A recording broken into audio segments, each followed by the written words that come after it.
과 놀라운 성령의 권능의 역사를 통해서 살아계신 하나님을 늘 증거해 주시고 하나님을 만나고 체험할 수 있는 만민이 되어줄 수 있도록 은혜 가운데 인도해 주시니 감사와 영광을 돌리나이다. 다가오는 5월 치유집회를 통해서도 전해주시는 말씀과 또 권능의 길을 통해서 우리 사랑하고 사모하는 만민의 모든 성도님들이 치료받고 응답받으며 문제 해결받아 마음껏 영광 돌리는 축복의 시간이 되어줄 수 있도록 아버지 하나님께서 함께해 주시고 역사에 주옵소서. 감사드리옵고 우리 주 예수 그리스도 이름으로 기도하옵나이다. 아멘. 새성전 건축을 위해 기도하시겠습니다. 할렐루야. 좋으신 아버지 하나님, 은혜와 사랑을 감사를 드립니다. 2025년도 아버지 하나님 새성전 건축에 또 아버지의 뜨거운 은혜를 베풀어 주시고 사랑하는 만민의 모든 성도님들이 마음과 뜻과 정성을 다해서 뜨겁게 동참함으로 영육간의 축복의 일로 인도받을 수 있도록 함께해 주시고 인도해 주시니 감사와 영광을 올려드리나이다. 아버지 하나님, 이제 인허가 문제나 또 기공에서 준공일까지 모든 과정 가운데 우리 주님께서 도와주시고 성령의 또 아버지 권능으로 함께해 주심으로 말미암아 모든 분야와 형통함을 입을 수 있도록 아버지께서 함께해 주시고 역사에 주옵소서. 앞서 진행하시는 일꾼들의 지혜와 권능으로 함께해 주시고 역사해 주시기를 원하오며 우리 주 예수 그리스도의 이름으로 기도하옵나이다. 아멘. 말씀 증거해 주실 박형렬 목사님과 말씀의 은혜 받기 위해서 기도하신 후 예배를 위해 16교구장이신 박근미 전사님께서 대표 기도해 주시겠습니다. 할렐루야. 좋으신 아버지 하나님, 은혜와 사랑을 감사를 드립니다. 오늘은 광주만민교회 담임이신 박형렬 목사님께서 화평의 지혜라는 제목으로 귀한 말씀을 증거해 주십니다.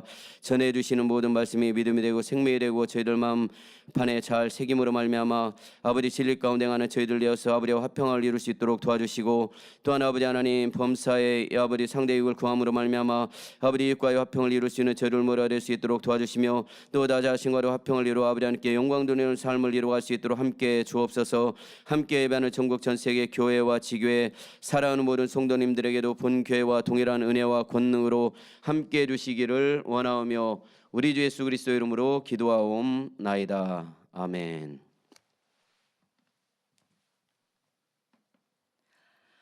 보내심을 받지 아니하였으면 어찌 전파하리요. 기록된 바 아름답도다. 좋은 소식을 전한 자들의 발휘함과 같이 말씀하신 사랑의 아버지 하나님 감사를 드립니다. 우리 사랑하는 성도님들 있는 곳곳에서 모임은 기도하고 흩어짐은 전도하게 하시고 살아계신 아버지를 뜨겁게 전하게 하셨다가 오늘 수예배로 이렇게 드릴 수 있도록 인도하여 주시니 감사를 드립니다. 신령과 진정으로 예배드리게 하옵시고 말씀을 듣고 변화와 생명으로 나아지게 도와 주옵소서. 우리 주님의 보혈의 피로 값없이 죄사함 받고 구원의 길을 생명의 길로 인도받아 나아갈 수 있는 저희들로 이끄신 아버지 사랑에 감사를 드립니다. 악의 모양도 벗어버리며 성결되고 온 집에 충성하여 참 마음과 온전한 믿음을 이루어서 새 예루살렘의 주인공으로 나와지도록 이끄시는 사랑의 아버지께 감사를 드립니다. 우리 모두가 말씀과 기도로 변화되어 거룩한 삶을 살도록 뜨겁게 우리를 인도해 주시는 사랑하는 당회장님께도 너무나 감사를 드립니다. 사랑하는 당회장님이 이 주간에 치유 집회를 위한 성령 충만 단연차를 불같이 인도하고 계시나이다.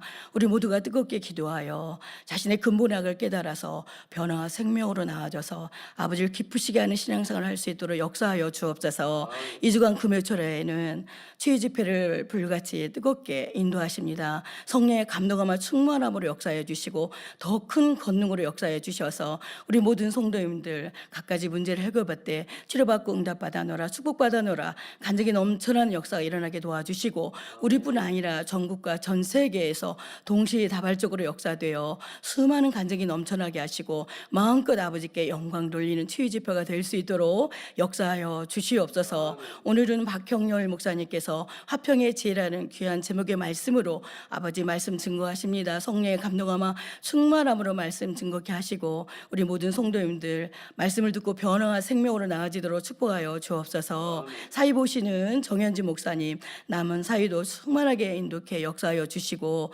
예배를 위해 수고하는 모든 일꾼들 하늘의 상급됨과 이 땅에서는 영혼이 잘 되는 축복으로 함께하여 주시옵소서. 전국과 전 세계에서 GCN과 유튜브와 각종 매체로 예배드리는 모든 성도님들에게 동일한 은혜로 함께하여 주시옵소서. 감사드리오며 우리 주 예수 그리스도 이름으로 기도하옵나이다. 아멘.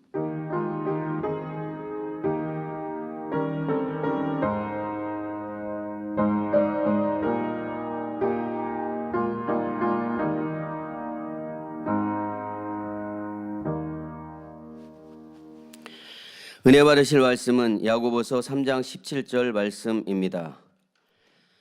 오직 위로부터 난 지혜는 첫째 성결하고 다음에 화평하고 관용하고 양순하며 긍휼과 선한 열매가 가득하고 편벽과 거짓이 없나니. 아멘. 광주 만민교회 담임이신 박형렬 목사님께서 화평의 지혜라는 제목으로 말씀 증거해 주시겠습니다. 사랑하는 성도 여러분, 정령 퇴임한 후 두 친구가 도시 생활을 정리하고 전원 생활을 위해 각자 산 좋고 물 좋은 시골 마을에 전원 주택을 짓고 자연과 더불어 평온한 노후를 꿈꾸며 새로운 삶을 시작했습니다. 그런데 집을 짓기 위해 땅을 측량하던 중 한 친구는 자신의 땅에 땅 3평이 마을 도로와 겹쳐 있다는 사실을 알게 되었습니다. 그는 곧바로 말했습니다. 이건 내 땅이야. 내가 양보할 이유는 없어. 그리고는 도로 위에 담장을 세워버렸습니다. 이 일로 인해 동네 사람들은 큰 불편을 겪게 되었고 결국 말다툼이 법정 싸움으로 번지고 말았습니다. 그는 점점 마을 사람들과 등을 지게 되었고 끝내는 10억이 넘는 돈을 들여 지은 웅장한 집을 뒤로 한 채 도시로 돌아가야만 했습니다. 남은 것은 화병과 외로움, 정신적 스트레스 그리고 깊은 후회뿐이었습니다. 반면 똑같은 상황에 놓인 다른 친구는 달랐습니다. 그는 담장을 헐고 이렇게 말했습니다. 내 이 땅은 분명 제 것입니다. 하지만 이 정도쯤은 다 같이 편히 지내기 위해 기꺼이 내어드릴 수 있습니다. 그는 마을을 위해 3평의 땅을 기부한 것입니다. 그 순간 마을 사람들의 마음이 열렸습니다. 참 좋은 이웃이다. 저런 분이 우리 동네에 살아서 참 감사하다.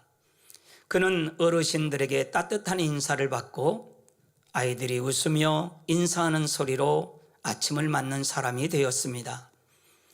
그 3평은 돈으로 계산하면 큰 돈은 아니었지만 그 마음은 마을 전체에 화평과 존경의 씨앗이 되었습니다. 그는 동네 분위기에 어울리는 집을 짓고 이웃들과 정답게 어울리며 행복하게 살아가고 있습니다.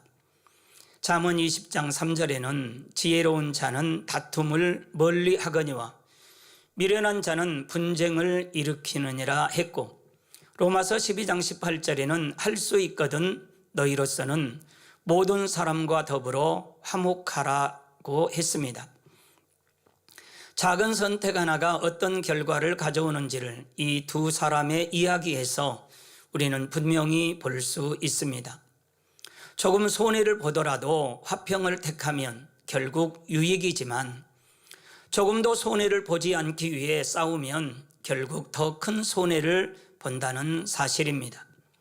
사랑하는 성도 여러분, 오늘은 원로 목사님의 위로부터 난 지혜 2번째 말씀을 중심으로 화평의 지혜에 대해 타인과의 화평, 하나님과의 화평, 신앙 안에서의 화평, 자기 자신과의 화평 4가지로 살펴보겠습니다. 먼저 타인과의 화평입니다. 히브리서 12장 14절에는 모든 사람으로 더불어 화평함과 거룩함을 좇으라. 이것이 없이는 아무도 주를 보지 못하리라고 말씀하셨습니다. 영적인 화평이란 악이 없는 선과 사랑에서 섬김과 희생 가운데 모두를 포용하는 것입니다. 그것이야말로 마음 깊은 곳에서 나오는 화평의 지혜라 할 수 있습니다. 조선 중기 때 개혁의 열망으로 불타오른 한 남자가 있었습니다. 그의 이름은 조광조. 그는 백성을 사랑했고 썩은 정치를 바로잡으려 했습니다. 진심으로 나라를 위하는 개혁안을 밀어붙였습니다. 왕은 그를 아끼고 백성은 그의 정의로움에 박수를 보냈습니다. 하지만 그가 마주한 것은 동료들의 시기와 반발이었습니다. 그는 오직 옳은만을 외쳤습니다. 이게 맞습니다. 따라오십시오. 그러나 그의 칼 같은 언행은 사람들의 마음에 상처를 주고 말았습니다. 그리고 끝내 그는 고립되었습니다. 왕의 마음도 그에게서 멀어졌고 억울한 농민과 함께 그는 처형대에 올랐습니다. 만약 그가 조금만 더 마음을 넓혔다면, 조금만 더 부드럽게, 조금만 더 덕스럽게 사람들을 품었다면 어떻게 되었을까요? 그의 개혁은 조선의 역사를 새로 썼을지도 모릅니다. 반면에 정조대왕은 조광조와는 대조적으로 화평을 바탕으로 지혜를 실현한 조선시대 대표적인 인물입니다. 정조는 정족들의 견제 속에서도 끈기와 포용으로 중심을 지켰습니다. 조심스레 말을 하고 반대파까지도 설득하며 조화로운 정치를 추구했습니다. 무조건 억누르거나 적으로 규정하지 않았습니다. 오히려 그들을 자신의 계획에 맞게 포용하고 이끌었습니다. 그 결과 정조는 조선 후기에 르네상스를 연 군주로 남게 되었습니다. 학문과 문화, 행정과 군사까지 안정된 조화를 이루며 백성과 신하들의 마음을 얻었습니다. 그의 성공은 단순한 통치력이 아닌 화평의 지혜에서 비롯된 것이었습니다. 사랑하는 성도 여러분, 지금도 이런 일이 많습니다. 어떤 사람은 직장에서 공을 많이 세우고도 주변 사람들에게 좋은 평을 듣지 못합니다.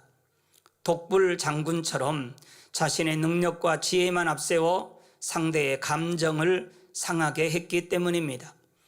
다른 사람들의 의견과 형편은 무시하고 자기 고집과 스타일대로만 밀고 나갔습니다. 아랫사람들과도 다른 부서의 사람들과도 심지어는 상사들과도 부딪힙니다.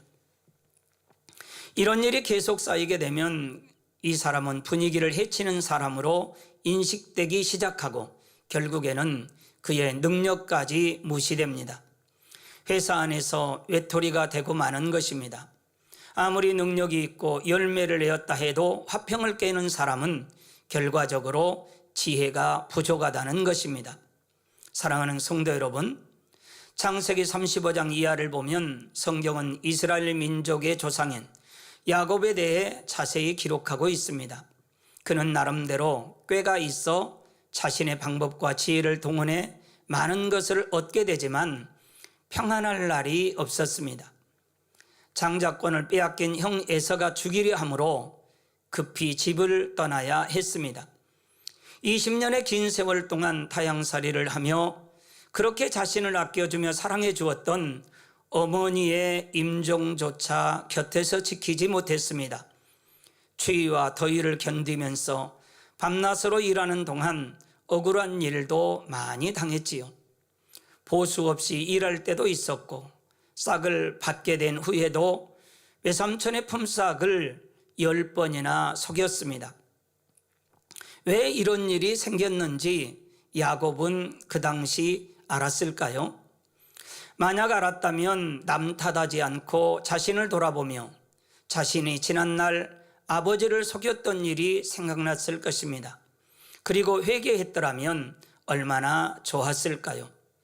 야곱은 또 얹혀 사는 처지였기에 아무리 억울해도 불평조차 쉽게 할 수 없고 눌러 참아야 했습니다.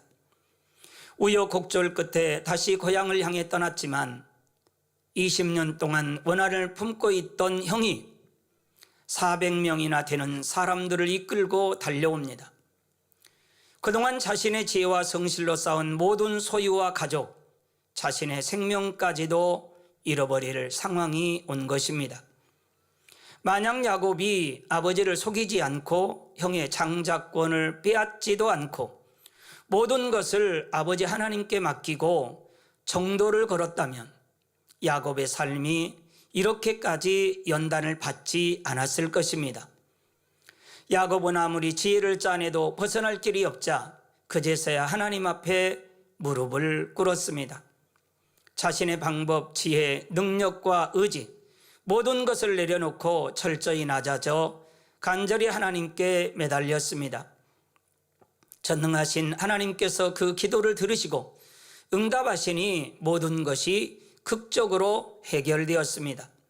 형 에서의 마음이 순간에 녹아 동생을 죽이려 하던 에서가 야곱을 끌어안고 눈물을 흘렸습니다. 이 순간 야곱은 자신이 아무리 지혜가 있다 해도 하나님 앞에서 자신이 얼마나 미약한 존재인지 철저히 느꼈을 것입니다. 그러니 지렁이 같은 야곱이 되어 온전히 하나님 앞에 낮아질 수 있었습니다.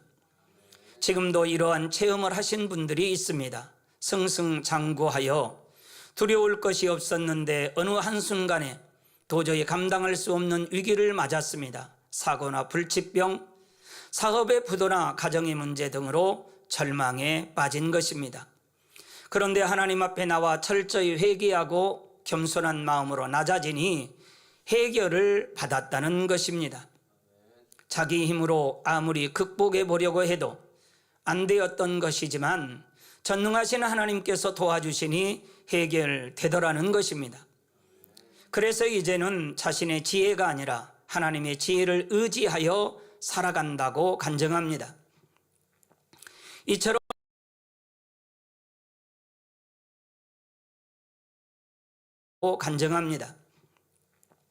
이처럼 지혜를 구하면 가정이나 학교, 직장에서도 항상 사랑받고 하나님께 영광 돌릴 수 있습니다. 사랑하는 성도 여러분, 한씨는 옛 중국 초한지 시대 사람으로 젊은 시절 비록 가진 것은 없었지만 대장군이라는 원대한 꿈을 품은 청년이었습니다. 어느 날 시장에서 불량배 하나가 그를 모욕하며 시비를 걸었습니다. 너처럼 덩치만 큰 놈이 겁장이가 아니라면 나와 한번 싸워 나를 죽이고 지나가든지 아니면 내 가랑이 밑으로 기어가라 했습니다. 많은 사람들이 지켜보는 가운데 자존심이 상할 수밖에 없는 상황입니다. 그러나 한씨는 자기 감정을 누르고 조용히 그 불량배의 다리 사이로 기어갔습니다. 사람들은 비웃었지만 한씨는 분노하지 않았습니다. 복수하지도 않았고 다툼도 벌이지 않았습니다. 그는 싸움 대신 자존심을 버리고 화평을 택한 것입니다. 세월이 흐른 뒤 그는 중국 대륙을 호령하는 대장군이 되었고 고향에 돌아와 그 불량배와 다시 마주쳤습니다. 하지만 그는 그때도 복수하지 않았습니다. 오히려 그를 용서하고 살려주었습니다. 그때 불량배가 무릎을 꿇고 잘못을 뉘우치며 말했습니다. 대장군께서는 그때 저를 충분히 죽일 힘이 있으셨음에도 불구하고 저를 죽이지 않고 자신을 낮추셨습니다. 왜 그러셨는지 궁금합니다. 대장군이 된 한신이 뭐라고 대답했을까요? 만약 그때 싸워서 그대를 죽였다면 나는 평생 살인자가 되어 도망자 신세가 되었을 것이다. 그러면 큰 뜻을 이룰 수도 없었을 것이다. 나는 화평을 선택함으로 훗날 큰 뜻을 이룰 수 있었다. 내가 너를 용서한 건 내가 약해서가 아니라 다투지 않고 화평한 것이 지혜이고 화평이 더 큰 힘이기 때문이라고 대답했답니다. 한신의 인내와 용서하는 마음, 화평을 선택한 지혜는 우리가 배워야 할 귀한 교훈입니다. 우리 주님이 약해서 십자가에 죽어주신 것이 아닙니다. 하늘의 12영대는 군대를 불러올 수도 있는 강한 힘이 있으셨음에도 불구하고 우리 같은 죄인들을 위해 십자가에 못 박혀 죽어주심으로 하나님과 우리 사이에 화목을 이루어 주셨습니다. 이러한 사랑과 지혜를 배울 수 있는 우리가 되었으면 좋겠습니다. 사랑하는 성도 여러분, 화평의 두 번째 지혜, 하나님과의 화평입니다. 하나님의 일에는 화평이 아주 중요합니다. 우리가 하나님의 일을 하는 목적은 하나님을 기쁘시게 하는 것인데 아무리 열심히 일하고 좋은 것을 이룬다 해도 그 과정에서 화평이 깨어지면 하나님을 기쁘시게 할 수 없기 때문입니다. 그러므로 아무리 똑똑하고 기술과 재능이 뛰어나도 화평을 깨는 사람은 쓰임을 받기가 어렵습니다. 예를 들어 자녀들이 부모를 사랑하여 온갖 좋은 것으로 섬기고 공경합니다.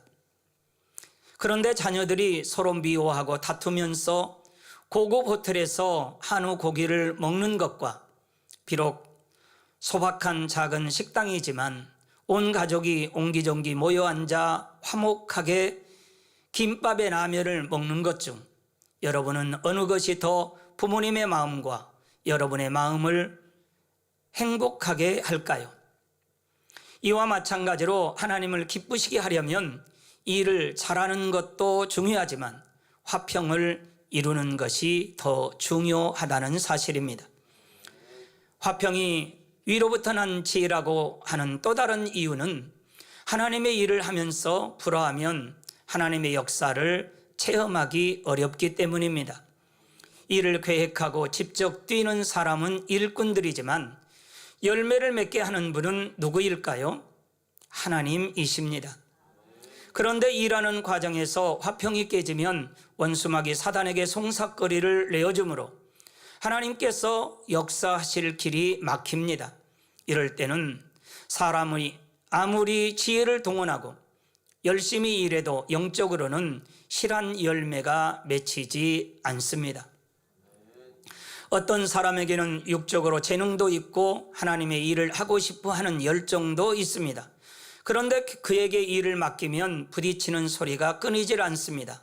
이것이 더 좋다, 이렇게 해야 더 열매가 난다 하면서 자신의 의견만 고집하고 다른 사람들에게 상처를 주기도 합니다. 물론 본인은 잘하기 위해서 그런다 하지만 이런 일이 반복되면 주변에서 저 사람과는 일하기 힘들다라는 불만이 나오게 됩니다. 때로는 주변 사람들이 그 영혼을 위해 불편을 감수하기도 합니다. 그나마 그 사명이라도 맡겨서 힘을 내어 신앙생활을 하게 하려는 것이지요. 이렇게 해서 사명을 감당하게 된다 해도 다른 사람에게 상처 주고 입으로 불평을 쏟는다면 상급을 쌓는 것이 아니라 오히려 그동안 쌓은 상급마저 없어질 수가 있습니다. 그러므로 하나님의 나라를 이루기 위해서는 화평을 이루는 것이 큰 지혜라는 것이지요. 능력이 좀 부족하더라도 하나 되고 화평할 때 하나님께서 능력을 더하시고 열매를 보장해 주시기 때문입니다. 원로 목사님께서는 교회에서 당회장이라 해도 이 교회 일을 마음대로 한 적이 없다고 하셨습니다. 직접 관계된 사람들의 의견을 수렴하고 일꾼들이 한 마음으로 모아질 때까지 설득하며 기다리셨지요. 만약 믿음대로만 모든 것을 할 수 있다면 하나님의 나라를 그때보다 훨씬 크고 창대하게 이룰 수 있었을 것입니다. 그러나 하나님의 뜻은 모두가 하나 되어 이루는 것임을 아셨기에 고집하지 않으셨다고 하셨습니다. 이렇게 하는 것이 답답해 보일 때도 있고 더디 가는 것처럼 보일 때도 있었지만 하나님께서 움직이시도록 하여 열매를 맺는 것이 결국은 더욱 큰 지혜라는 것을 저희들에게 보여주셨고 그 말씀에 순종했을 때 저희들도 화평을 체험했기에 더욱 화평하라고 지금도 노력하고 있는 줄 믿습니다. 최근 당회장님께서 욥기 강해 중 들나귀, 타조, 말 비유를 들어서 설명해 주셨는데 참 큰 은혜를 받았습니다. 제 자신을 돌아보며 많이 변화되기 위해 노력하고 기도해야 되겠다라는 생각을 하게 되었습니다. 성도 여러분, 기도해 주시기 바랍니다. 경찰 후보생들에게 극한의 체력 훈련이 이어지던 어느 날이었습니다. 무더운 날씨 속에 수 킬로미터를 달려야 하는 고된 훈련 중이었고 모두가 지쳐 있었습니다. 결승선이 가까워질 즈음 한 후보생이 발을 다쳐 더 이상 견디지 못하고 길가에 쓰러졌습니다. 대부분의 후보생들은 쓰러진 동료를 보고도 외면한 채 결승선만 보고 달렸습니다. 왜냐하면 늦으면 실격이고 실격이면 탈락이기 때문입니다. 누구도 쉽게 도와줄 수 없는 상황이었습니다. 하지만 한 후보생이 멈춰 섰습니다. 그는 자신도 숨이 턱에 차 있었지만 쓰러진 동료에게 다가가 부축했고 그의 팔을 자신의 어깨에 메었습니다. 그리고 함께 결승선을 향해 걸어갔습니다. 결과는 예고된 것이었습니다. 그는 꼴찌로 들어왔고 실격이었습니다. 그러나 그날 교관과 동료들 눈에 그리고 모든 관계자들의 눈에 가장 강하고 위대한 경찰이 누구인지 분명히 각인되었습니다. 그가 바로 사람을 위한 경찰의 참모습이었기 때문입니다. 교관은 쓰러진 동료를 보고도 외면한 채 앞만 보고 달려서 비록 결승선에 도착한 후보생들을 향해 크게 외쳤답니다. 국민의 안녕과 생명을 지키겠다고 경찰에 지원한 그대들이 다리를 다쳐 쓰러진 동료를 보고도 외면한 채 오직 나만 살겠다고 결승선을 향해 뛰어왔다면 진정 경찰이 될 자격이 있는지 한번 생각하고 반성하라며 다시 한번 되돌아가서 갔다 오면서 반성해라고 외쳤답니다. 오늘 우리는 믿음의 길을 걷고 있습니다. 성결의 길을 걷고 있습니다. 더 좋은 천국, 새 예루살렘 성이라는 원대한 꿈을 꾸며 달리고 있습니다. 그런데 앞만 보고 나만 살겠다고 속도 내며 달리고 계시지는 않는지요. 그러나 우리 주님이 보여주신 선과 사랑은 강도 만난 이웃을 외면하지 말고 돌보아주라는 것이었습니다. 주님은 우리를 혼자 두지 않으셨습니다.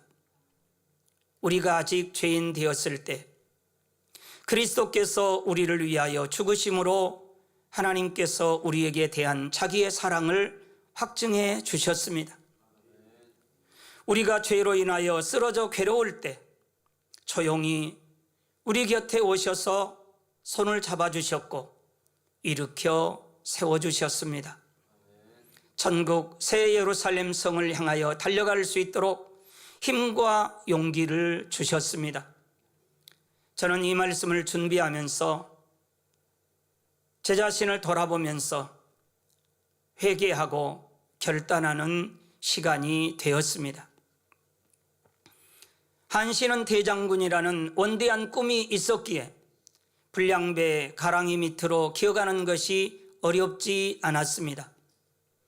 히브리서 11장 24절에서 26절에는 믿음으로 모세는 장성하여 바로의 공주의 아들이라 칭함을 거절하고 도리어 하나님의 백성과 함께 고난받기를 잠시 죄악의 낙을 누리는 것보다 더 좋아하고 그리스도를 위하여 받는 능욕을 애굽의 모든 보화보다 더 큰 재물로 여겼으니 이는 상 주심을 바라봄이라 했습니다. 우리도 새 예루살렘 성을 바라보는 자로서 이 세상을 넉넉히 이길 수 있는 소망이 있고 우리를 항상 도와주시는 보혜사 성령님이 우리 마음속에 계시기에 우리도 승리할 수 있습니다. 사랑하는 성도 여러분, 잠언 4장 5절에서 7절에는 지혜의 중요성을 강조하면서 지혜를 얻으라, 명철을 얻으라, 내 입의 말을 잊지 말며 어기지 말라, 지혜를 버리지 말라, 그가 너를 보호하리라, 그를 사랑하라, 그가 너를 지키리라, 지혜가 제일이니 지혜를 얻으라, 무릇 너의 얻은 것을 가져 명철을 얻을지니라 했습니다. 이번 시간에는 화평의 지혜 세 번째 신앙생활의 화평에 대해서 말씀을 전하겠습니다. 신앙생활을 할 때도 화평하는 지혜는 아주 중요합니다. 디모데후서 3장 12절에 무릇 그리스도 예수 안에서 경건하게 살고자 하는 자는 핍박을 받으리라 했습니다. 이 말씀처럼 신앙생활을 하다 보면 종종 핍박이 오는 경우가 있습니다. 이럴 때 화평의 지혜를 발휘하면 핍박이 떠나고 사랑을 받게 됩니다. 반면에 불필요한 연단을 자초하는 어리석은 경우도 있습니다. 믿지 않는 남편을 둔 여성도의 경우를 예로 들어 설명해 보겠습니다. 남편이 일요일마다 당신이 나만 두고 나가는데 내가 계속 양보했으니까 이번 일요일은 교회에 가지 말고 나와 함께 집에 있으면 좋겠는데, 이럴 때 어떤 아내는 또 남편이 억지를 쓰는구나 하고 한숨을 내쉽니다. 그러면서 주일은 교회 가는 걸 뻔히 알면서 왜 또 괜히 트집이세요? 혼자 있기 싫으면 같이 교회 가면 되잖아요 하면서 문을 탁 닫고 나가버립니다.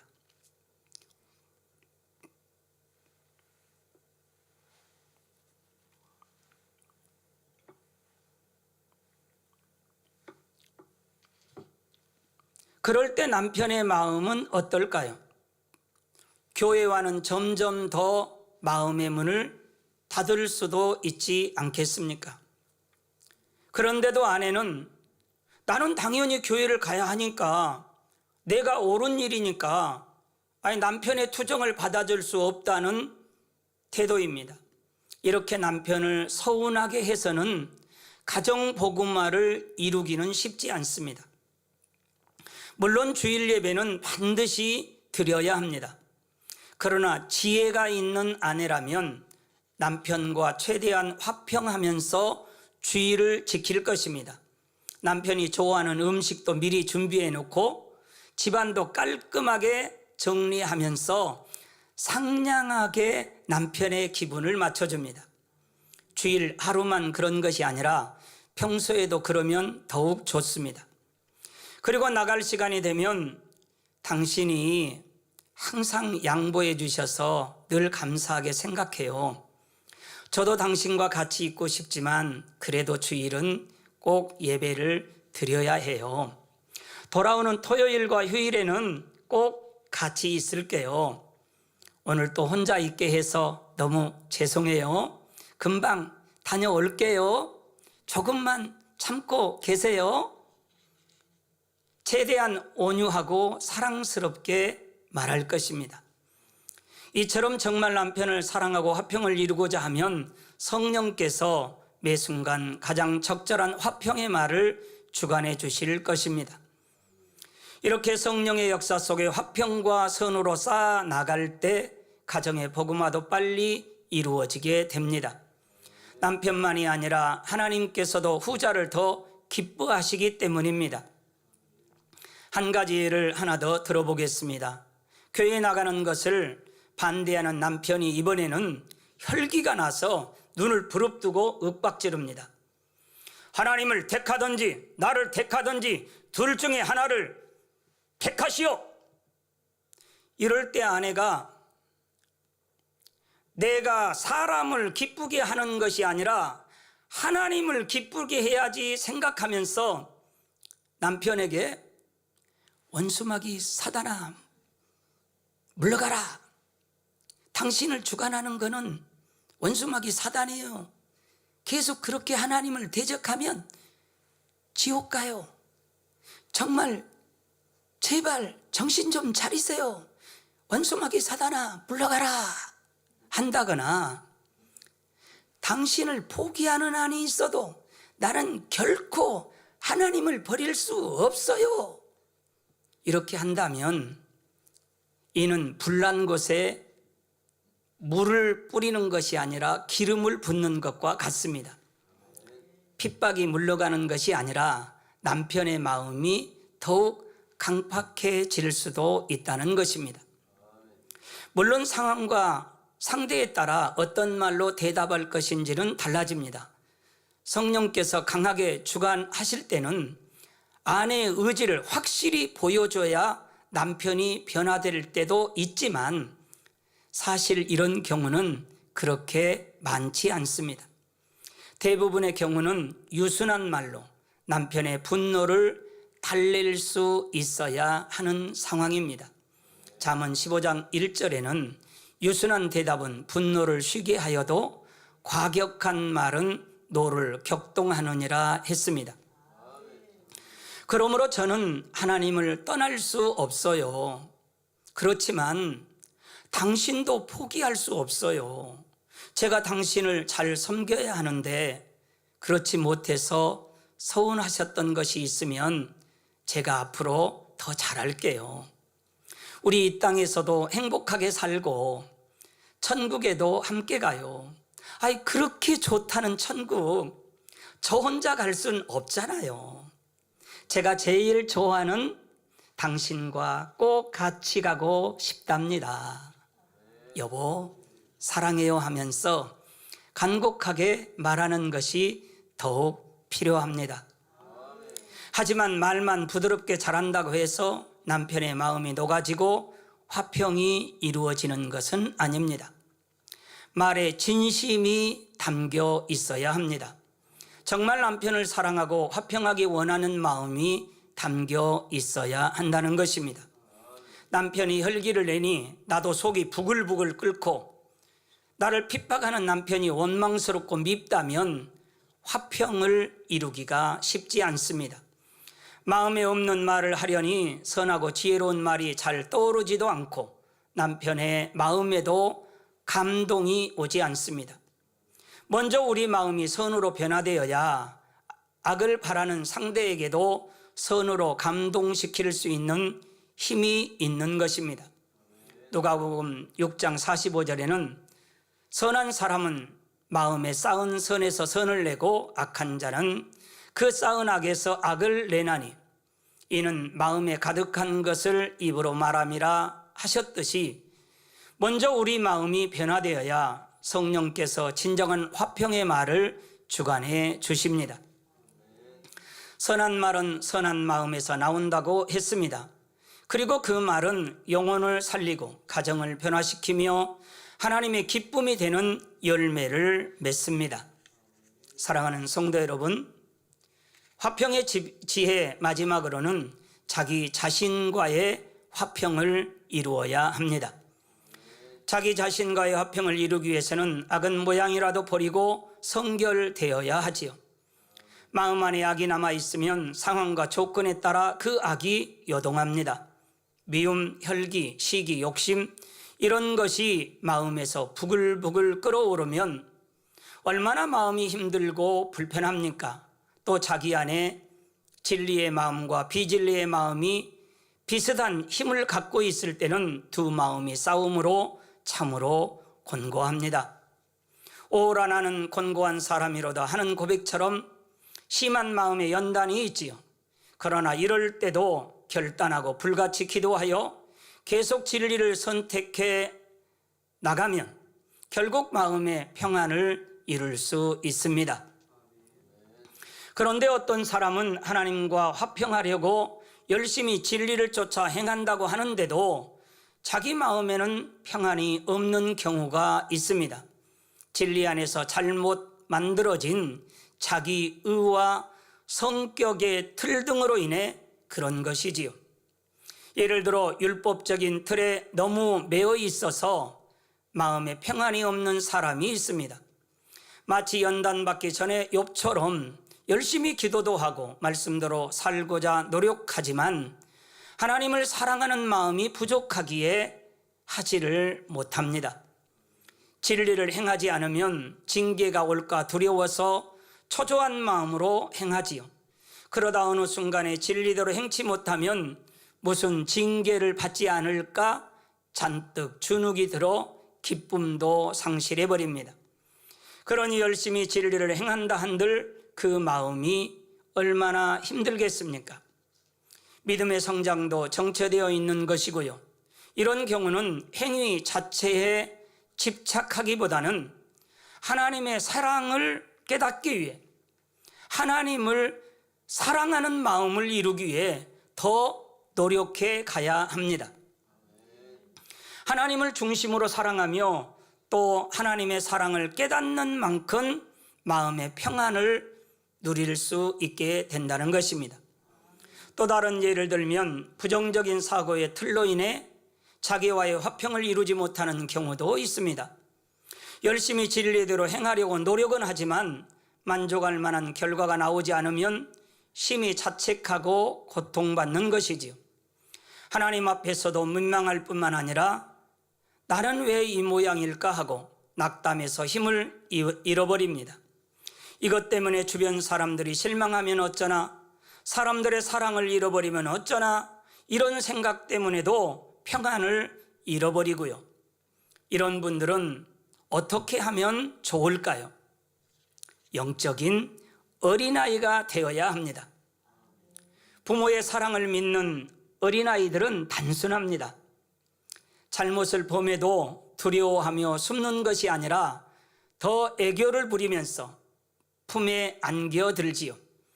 자녀가 사랑스러운 얼굴로 잘못했어요, 다음에는 안 그럴게요, 잘할게요 한다면 부모가 혼을 내려다가도 웃어버릴 것입니다. 말로만 잘할게요 하고 같은 잘못을 계속하라는 것이 아닙니다. 잘못한 것을 돌이킬 마음이고 앞으로는 정말 잘하겠다는 마음이 진실하다면 어찌 하나님께서 외면하시겠습니까? 진정으로 회개한 사람은 자책하여 힘을 잃거나 남의 시선 때문에 낙심하지 않습니다. 물론 공의에 따라 징계를 받아야 할 수도 있고 잠시 동안은 낮은 자리에 처할 수도 있습니다. 그렇다 해도 정녕 하나님의 사랑을 확신한다면 징계도 달게 받을 수 있고 사람의 눈치를 보지 않을 수 있습니다. 그러나 먼저는 내가 아직 온전치 않을지라도 변화되기 위해 노력하면 하나님이 나를 사랑하시고 온전케 하신다는 사실을 믿어야 합니다. 또한 하나님 앞에서 철저히 낮아질 때 결국은 더 높여주실 하나님을 신뢰해야 합니다. 당장 사람에게 인정받고자 초조해하는 것이 아니라 하나님 앞에서 진실한 마음 중심과 행함으로 진리의 행함을 계속 쌓아가게 되지요. 그러면 자신과의 화평도 이룰 수 있고 영적인 담대함도 가질 수 있습니다. 그런데 우리가 자기와의 화평을 이루는 데 있어서 중요한 한 가지가 있는데 과연 무엇일까요? 그것은 고린도전서 3장 16절에 너희가 하나님의 성전인 것과 하나님의 성령이 너희 안에 거하시는 것을 알지 못하느냐라고 말씀합니다. 우리가 하나님의 성전이라는 사실입니다. 내 안에 계신 성령님이 우리의 마음을 바꾸시고 하나님이 주시는 평안을 부어주시면 비로소 우리가 자기 자신과의 화평을 온전히 이룰 수 있습니다. 한 아내가 있었습니다. 그녀는 항상 자기 자신을 비판하며 나는 죄인입니다. 나는 할 수 없습니다.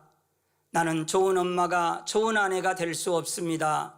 나는 부족하다라는 생각에 사로잡혀 있었습니다. 그러던 어느 날 그녀는 하나님께서 나를 사랑하시고 나를 가치 있는 존재로 여기신다는 사실을 깨달았습니다. 그 깨달음이 그녀의 마음을 바꾸었고 자기 자신과의 갈등이 해소되었습니다. 그녀는 자기 자신을 더욱 존귀하게 여기며 가정과 직장에서의 평안을 찾게 되었습니다. 이 아내의 변화처럼 우리가 자기 자신과의 화평을 이루려면 성령님과의 동행이 필요합니다. 내 안에 성령 하나님이 계시다는 사실을 깨닫고 그분을 의지할 때 성령님이 주시는 내면의 평안을 경험하며 하나님의 성전으로서의 진정한 평안을 얻게 되는 것입니다. 그뿐만 아니라 내 이웃의 마음에도 성령 하나님이 성전 삼고 계신 존귀한 분이라는 사실을 깨닫고 성령 받은 하나님의 자녀들을 대할 때도 죽게 하듯 하라 하신 말씀대로 주님처럼 존귀한 하나님의 자녀로 여겨서 존중하고 사랑하게 되는 것입니다. 사랑하는 성도 여러분, 결론입니다. 오늘은 화평의 지혜에 대해 타인과의 화평, 하나님과의 화평, 신앙 안에서의 화평, 그리고 자기 자신과의 화평에 대해 4가지로 살펴보았습니다. 화평을 이룸에 있어 제일 먼저 생각할 것은 사람과의 화평이 아닌 하나님과의 화평이라 했습니다. 마음의 성결을 이루고 하나님과 온전히 화평을 이루면 모든 사람과 더불어 화평을 이룰 수 있습니다. 그런데 하는 남편의 마음을 달래기 위해 오늘 하루는 주의를 어겨야겠다 한다면 이것은 화평이 아니라 타협입니다. 이렇게 육적인 화평을 쫓는 것은 지혜가 아니지요. 상대는 물론 자칫하면 자신조차 사망의 길로 갈 수 있기 때문입니다. 잠언 16장 7절에 사람의 행위가 여호와를 기쁘시게 하면 그 사람의 원수라도 그로 더불어 화목하게 하시느니라 말씀하셨으니 지혜롭게 하나님과도 모든 사람과도 신앙 안에서도 자기 자신과도 범사의 화평을 이루어 날마다 하나님의 역사를 체험하며 영광 돌리시기를 주님의 이름으로 기원을 드립니다. 들으신 말씀 생각하면서 합심으로 기도하겠습니다. 사랑의 아버지,